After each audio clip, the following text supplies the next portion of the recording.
Bonjour à toutes et à tous, je me présente, je m'appelle Samuel, je suis étudiant en diététique et bienvenue sur ma chaîne YouTube.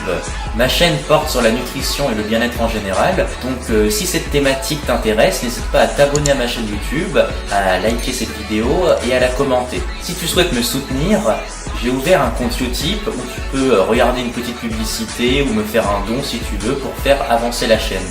Sur ce, je vous laisse avec la suite de la vidéo.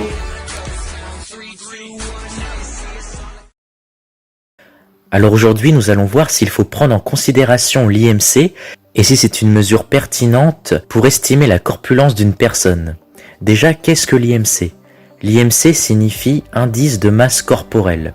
C'est donc une mesure qui prend en compte la taille et le poids d'une personne et qui permettrait d'estimer la corpulence d'une personne.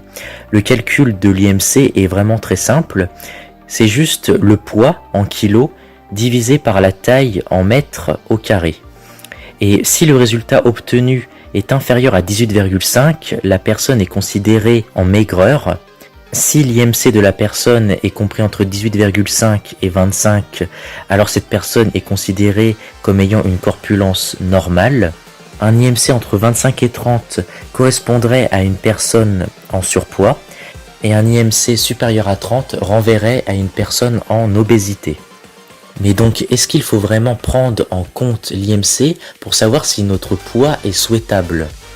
Eh bien, je vais vous donner la réponse, c'est non. Et je suis vraiment catégorique là-dessus. Pourquoi je suis si catégorique sur l'IMC ?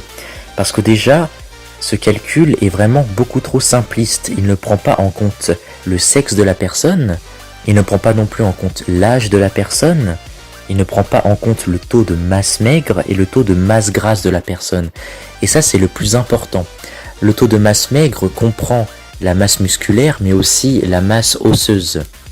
Et le taux de masse grasse, eh bien, c'est le gras que l'on a dans le corps. Et en fait, je vais vous mettre deux images de personnes faisant la même taille et le même poids, mais qui n'ont pas du tout le même physique. Par exemple, une personne qui mesure 1m70 et qui pèse 75 kg aura un IMC qui lui indique qu'elle est en surpoids. Alors que pourtant, cette personne peut tout simplement être très musclée. En fait, cette mesure ne s'applique pas pour quelqu'un qui a une musculature plus développée que la normale.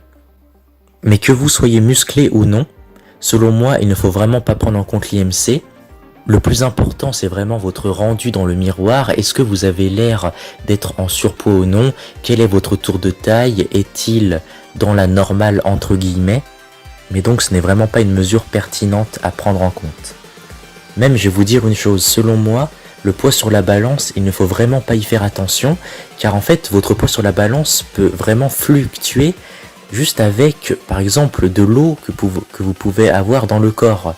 Ce qui est vraiment intéressant à mesurer, c'est le taux de masse grasse d'une personne. C'est vraiment tout ce qui compte. Car d'une personne à l'autre, qui fait la même taille et le même poids, peut avoir un taux de masse grasse et un taux de masse maigre totalement différents. Et donc le plus important, c'est la composition corporelle de la personne. Donc si vous souhaitez quand même savoir si vous êtes trop gras ou non, le mieux est d'essayer de mesurer votre taux de masse grasse. Donc ce n'est pas forcément facile à mesurer, il y a différentes méthodes pour le faire. Je ferai peut-être une vidéo sur ça, ou autrement je vous laisse vous renseigner. Mais il faut savoir qu'un taux de masse grasse normal pour un homme est compris entre 12 et 20%, je dirais. Sachant qu'à 12% c'est quand même assez sec pour un homme. Jusqu'à 20% c'est considéré comme un taux de masse grasse normal. Et le taux de masse grasse moyen d'une femme est un petit peu plus élevé et plutôt compris entre 15 vraiment pour les femmes extrêmement sèches à 25-30%. Ça reste tout à fait normal pour une femme. Si cette vidéo vous a plu, je vous invite à la liker, à la commenter et sur ce, je vous dis à très bientôt.